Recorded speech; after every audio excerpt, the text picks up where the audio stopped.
হরিপুর গ্রামের দুই ভাই রফিক ও শফিক যায় কুরবানির জন্য গরু কিনতে।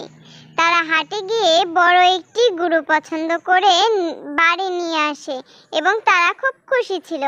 বাড়ি এসে তার মেয়ে বলে, বাবা, গরুটা তো অনেক সুন্দর, আবার গলায় একটা ঘন্টিও আছে, এটা আমরা কোরবানি দিব, তাই না বাবা? বাবা বলে, হ্যাঁ, ভেতরে চল। তারপর তারা ভেতরে এসে মেয়ে বলে, বাবা, ঈদে খুব আনন্দ হবে, তাই না? কালকে আমরা খুব মজা করব। বাবা বলে, হ্যাঁ রে মা, কালকে অনেক মজা করব আমরা। ঈদ হচ্ছে আনন্দের দিন। বাবা মসজিদে যায় এবং নামাজ পড়ে। তারা সবাই মিলে ঈদের দাওয়াতও দেয় সবাইকে।